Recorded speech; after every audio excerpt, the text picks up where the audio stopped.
1930 के दिल्ली में जिंदगी कुछ और ही थी। जैसे समय धीरे धीरे बहता हो और हर मोड़ पर एक नई कहानी छिपी बैठी हो। इन कच्ची गलियों में मेहनतकश लोगों की धड़कनों से शहर की रूह चलती थी। सुबह होते ही कहीं मिट्टी के ट्राइबल से चूल्हे की हल्की धुआं उठती थी, कहीं खेतों में काम करने वाले मजदूर बैलों को जोतते दिखाई देते थे, तो कहीं छोटे बच्चे नंगे पैर दौड़ते हुए स्कूल या काम की तरफ जाते थे। उस समय दिल्ली का हर कोना ब्लैक एंड व्हाइट तस्वीर जैसा दिखता था, सादा लेकिन अपनी सादगी में बेहद खूबसूरत।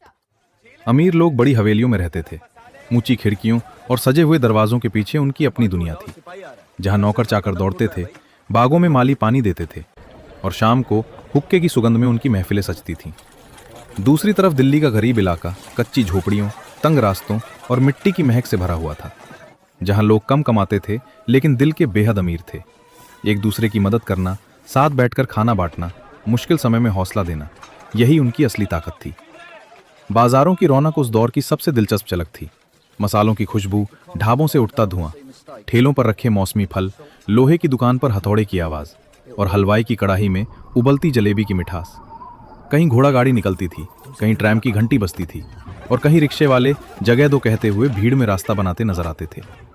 हिंदू और मुस्लिम परिवार एक दूसरे के पड़ोसी थे, साथ रहते थे, साथ त्योहार मनाते थे, साथ हंसते थे।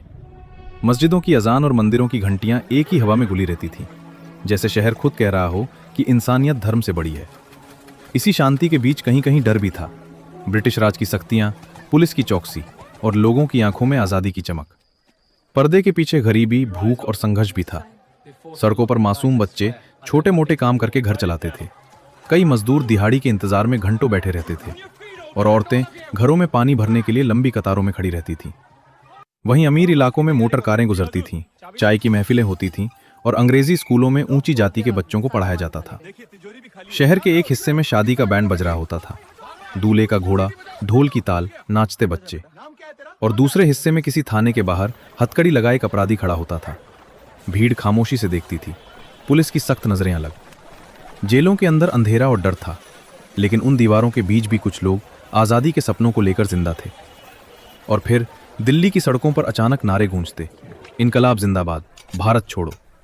लोग तिरंगे रंग के कपड़े लहराते, ब्रिटिश सिपाही दूर से सब देखते और शहर का हर पत्थर मानो कह रहा होता कि बदलाव बहुत करीब है। शाम के समय दिल्ली का आकाश धुएं, धूल और रोशनियों का मिला जुला दृश्य था। लोग एक लंबे दिन की थकान लेकर घर लौटते थे, चूल्हे जलते थे, गलियों में बच्चों की हल्की सी हंसी गूंजती थी और रात की खामोशी में शहर धीरे धीरे सो जाता था। ये वही दिल्ली थी, सीधी सादी, संघर्षों से भरी, लेकिन प्यार और उम्मीद से जगमगाती, जिसने 1930 में इतिहास को अपनी आंखों से देखा, जिया और हमेशा के लिए अपने भीतर समेट ली।